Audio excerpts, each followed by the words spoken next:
Hello and welcome back to another video for Zikodrive motor controllers. Here we have a Zikodrive ZD10 analog version, so it's actually using an analog input along with some digital inputs for an enable and direction. Here we have the connector for the power supply, after input between 12, 24 up to about 30 volts, be okay. Here we have the motor phase inputs over there.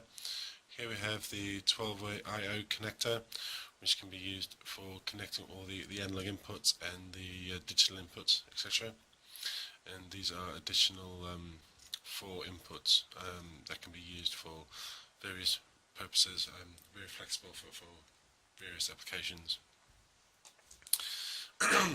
So what we've got is I've got a very simple loom which I have made up, which includes a potentiometer.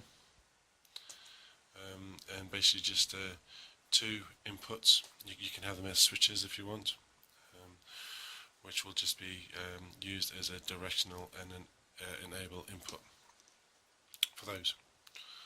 So what we'll do is we will first of all, make sure we got the direction right, plug it in to the controller, and we will this one is the enable. If you can see the connections on the block, let's power on, and you'll see if the potentiometer of the analog input is high up, so we'll turn it up to max, and then we will short the input.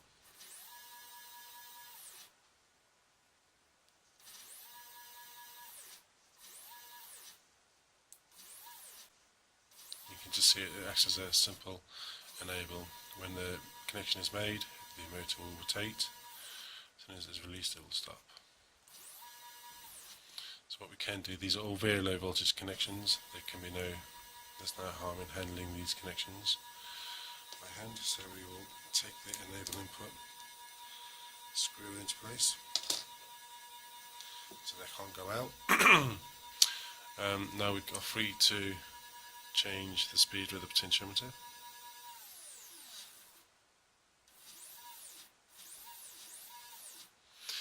The maximum speed and the acceleration, the deceleration, and also whether or not the motor stops on a 0 can be programmed for the customer's application.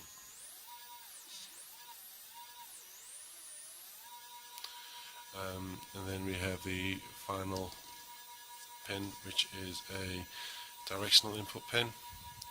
So as we touch it and make contact with it, the motor will decelerate, stop, change direction, and accelerate back up to the same speed which has been set by the potentiometer input here.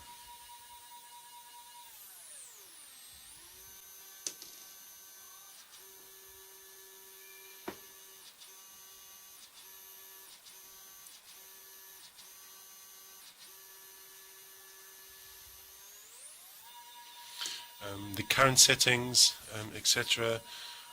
For this particular controller, for this particular program, you will need to let us know what motor you're running, and we will need to program that current into the motor for the phases.